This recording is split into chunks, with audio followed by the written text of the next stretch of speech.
This is today's homework. We're on three-dimensional boxes. Finding the diagonal, which is what is the maximum length an item can be to fit into a certain box. Alrighty? Okay. We did one and I started with two. I'll go over the review first because most of you won't know how to do this review question. Ashley has two jobs. Her first job is to work at the library, which she makes $18 per hour, so 18 times the number of hours, we'll put X. Julian's second job is to work at the theater.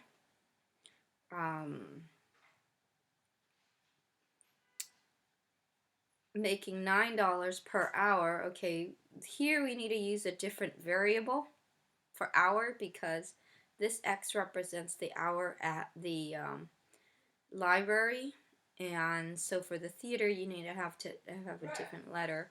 Right here, read here, let X represents the number of hours worked at the library, let Y represents the hour worked at the theater. So that's important. Okay, so X represents the number of hours at the library.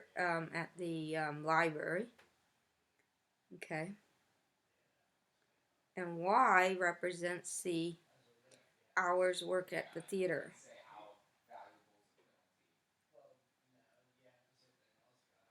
Okay, I probably spelled theater wrong, but maybe it's right. But anyways, so here X is the number of hours at the library, and this is hours at the theater.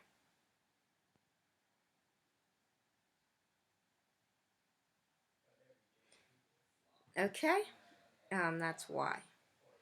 Knowing that, okay, Jillian's second job is at the theater, making $9 per 9 times the number of hours at the theater, which is Y.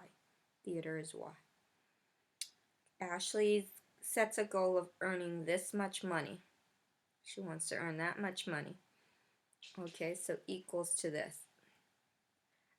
Write an equation to express how Ashley can meet her goal by working at the library and the theater. So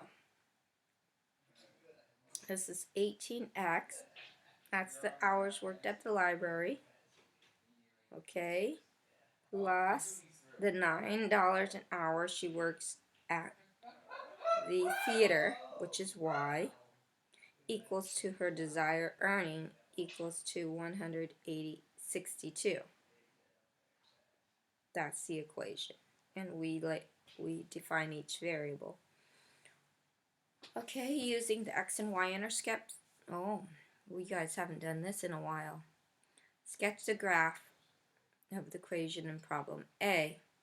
So if you've forgotten this, we want the y-intercept and the x-intercept. You can just graph and make a table and graph, but using x and y-intercept is pretty much a lot easier. What you do here is you got the x-intercept and the y-intercept. Okay, the x-intercept means that the y doesn't exist, so pretend this is not there. So we're just going to only write 18x equals to 162. And you solve that, divide by 18, x equals to, calculator. Okay, calculator. 162 divided by 18, 9 hours. So 9 hours at the library, 0 hours at, she doesn't have to work at the theater to make $162. Substitute it in. So basically 0 hours at the theater and 9 hours at the library will make her that $162. If you substitute it in, you'll see 0 hours, this times 9, will get you $162. Okay? 0 hour at the theater. Now, so 0 hours at the library, at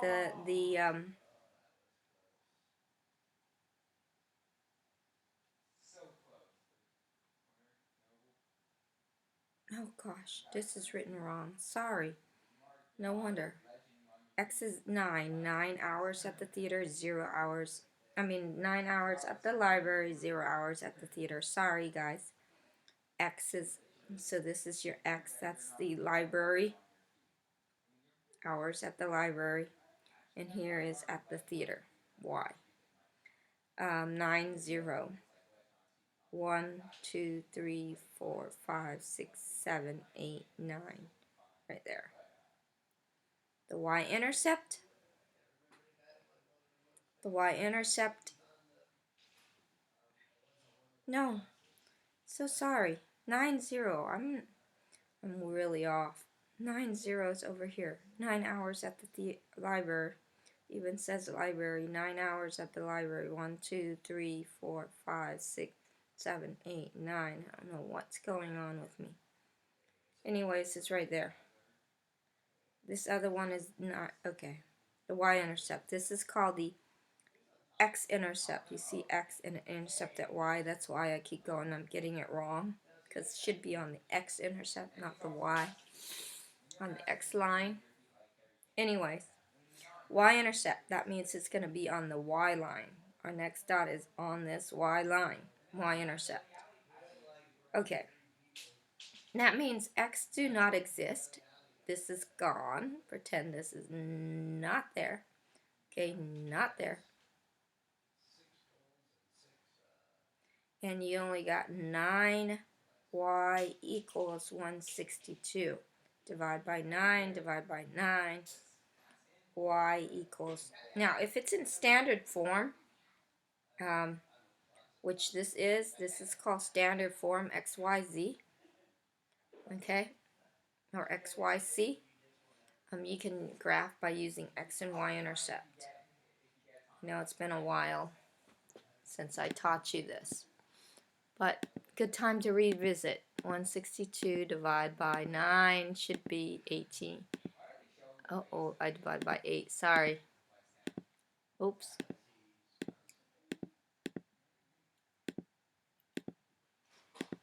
18. 18 hours at the theater. So 0 hours at the libraries, 18 hours at the theater will make you that $192, or $62.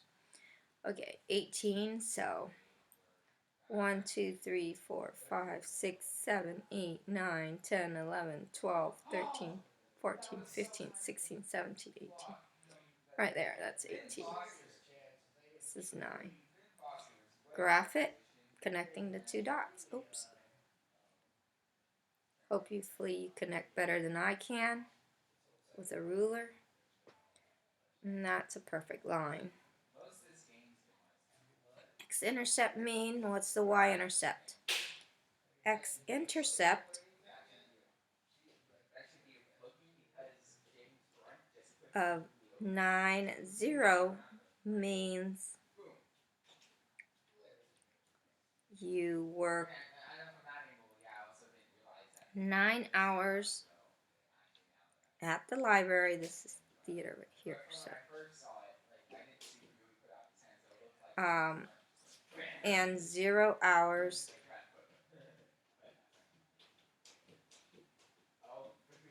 at the theater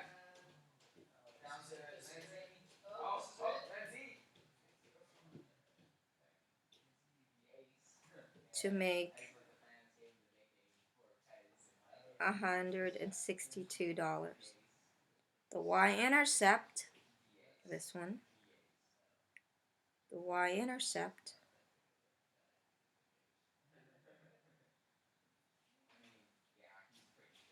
of 0, 18 means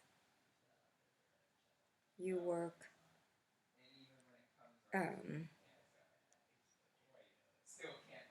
whoever it is work. Is it you? Ashley. Should be Ashley.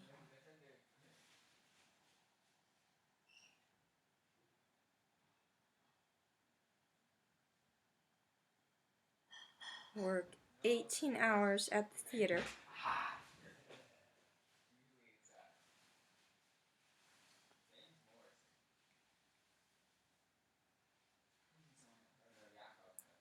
And 0 hours at the library.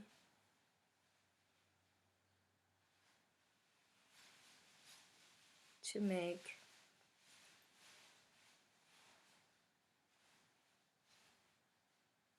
$162 that she wanted to make. Okay? So calculate the x and y intercept for each linear equation in standard form. Remember standard form? X, Y, Z, X, Y, C. Sketch the graph. Okay. X-intercept and y-intercept. X-intercept means you don't want the y, so this y doesn't exist. It's gone. Making it gone. Oh, there we go. It's gone. So you got left 5x equals negative 60. Divide by 5, divide by 5. X is negative 12. So is 0, negative 12. That means y is 0 and negative 12 right here. Okay, y-intercept means, go back to the equation, x do not exist. Oh, it's getting darker, going away, going away. Oh, there you go. X doesn't exist anymore, so you have negative 6y equals negative 60. Y is 10, right? Y is 10. That means x is 0, y is 10. Oh, this I wrote wrong again. I don't know what's going on with me. The first number is x, guys. The second number is y, x, y, z. So this is x is negative 12, y is 0. Okay, x, y, 0, 10, right here. Graph the two lines like that. Draw arrows and you're good. Okay, and Bailey bought 3 types of fruit for her salad. She paid 3 times as much for. She paid 3 times as much for. She's buying berries here. For what? For berries. So berries, blueberries anyways. Blue is 3 times as much for blueberries as for pears. So comparing that to pears. So 3 times the number of pears. Okay, and less, 250 less for strawberries. So straw, she's buying 4 strawberries. It's less than, so minus, okay, 250 less than for blueberries. So blueberries is 3 times the pears. That's for blueberries, okay? Okay, and the only thing we don't have a variable for is pears, x. So we're going to change all the pears to x. Okay, so in it, to find a variable and write the and the algebraic expression to represent the amount she spent on each fruit, we defined a variable here already. If the total was this much, okay. So 3x, the pears. So basically we're doing pears plus blueberries plus strawberries equals to a total of 13. 3x plus 3x minus 2.5 plus x equals to 13.25.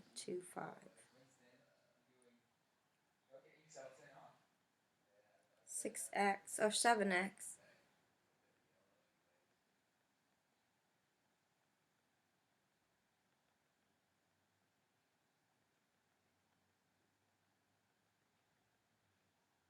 Plus 250.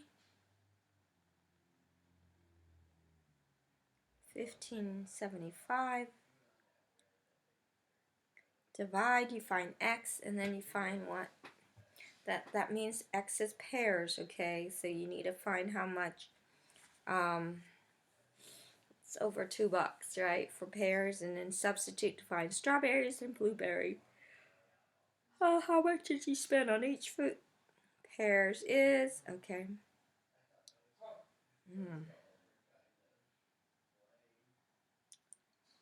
Wow.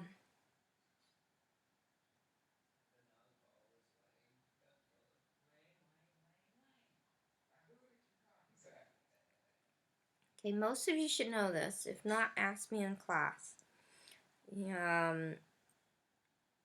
It should be 6 plus 3x and 6x. Because, yeah, they use x and y, so that would make sense. So here, besides graphing, 6x plus equals 2. 6 plus 3x, solve that. And then find what y is, okay? It's easy. The equation's there, the number's small, you should be able to graph it pretty easily. If not, you can always make a table to graph. Okay, let's go to these problems. Let's find how long the stick can be. Now, the most important thing in this is pick, let me do this one. Pick the height. Okay, that's going to be my height. So the first two number I'm going to use that, so I'm going to save this for last. Okay, first two number I'm going to use is these two. Okay, so I'm going to be, if you don't know how to draw it, fine. Draw here to here, and then here to here. Just focus on one side from one, oh, sorry. Focus on one side with two of them like that, going to the opposite end. And then you'll see you have a right angle. And most of you will have a hard time finding a height. This is the height you use the other two, but it really doesn't matter, okay? The point to this is really, it doesn't matter how you choose it. You choose the first two numbers, okay? These first two numbers you're going to do first. You can find a squared plus b squared equals to c squared. 6 and 8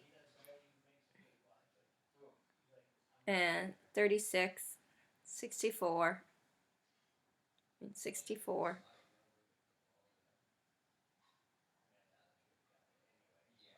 That's 100. Square root of 100 is c, which is 10.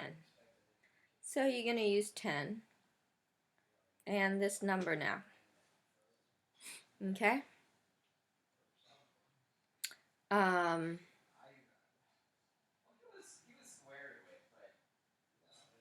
Anyway, so you do a squared, you do another Pythagorean theorem.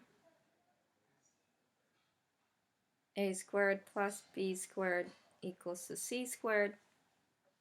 Okay, then you're going to do 20 squared plus 10 squared equals to c squared. Answer from up here. 400 plus 100 equals to c squared. 500 equals, okay, find the square root. That's 20 something. Longer than this 20 that's there, so that's a good sign. I have to use Google Calculator. That's your homework for tonight anyways.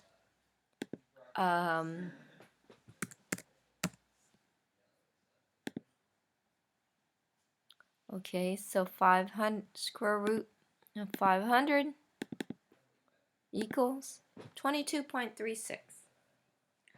Does it round to the nearest hundredth? What is, nope, hundredth. Okay, hundredth is the second number. So The direction says round to the nearest hundredth. So it's 22, what was it? 22.36. So my answer is 22.36. So the stick has to be 22.36 inches long. Okay? The stick has to be 22.36 centimeters long.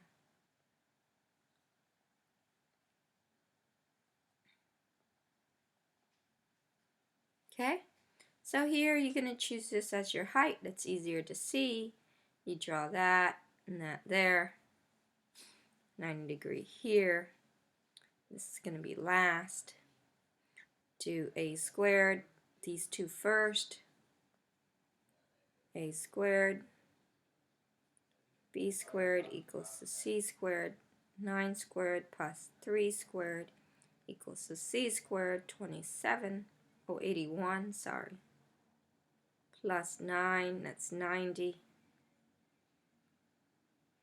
Square root of 90 is halfway in between, probably 8.4 or 8.5, right? Clear. Square root of 90. 9, not 8. Why did I say 8? 81 is 9. 9.48. 9. This is a 6 here, so that 8 becomes a 9. 4.5, you see. We were very close at guessing, right? You guys should be able to guess these numbers. You know, 90 is between 9 and 10, right in smack in the middle. So 9.48. Oh, we said 9 because the number after 8 was a 6, so that becomes a 9. Is C. What is the unit? Inches. Okay? Oh, no, we don't do this to this one. This is wrong. What was I thinking? Stop. Don't think like that. Leave it like this. C equals to the square root of 90. Makes it easier. Don't make it into a decimal. A squared plus B squared equals to C squared. I'm going to use this now. I'm going to use 4 squared plus square root of 90 squared equals to C squared. 16 plus the square root of 90 is 90. If you're not sure, use your calculator. You can prove that. Okay, square root of 90. And then to the power of 2 equals 90. You see? Equals C squared. So 106 equals C squared. Okay, square root of 10, it's more than 10, right? 11 is 121, so it's closer to 10, so probably 10.2. Uh-oh, sorry. We did this. 90 here, got that 106. The 106 is between 10 and 11, right? 11 is 121. Closer to 100, so I'm guessing it's 10.2. I'll see how close am I to guess. Square root of 106 equals, yep, 10.2, 10.3, because that's a 5, that 9 turns into a 10, carry 1 over, that's 10.3. So C is 10.3. So the diagonal, the stick is 10.3. Okay? So I hope this helps. So you continue work on these 2 or 3. You got 4 more to do. We did 2 in class. Or if we did more, hey, if you're in my other class.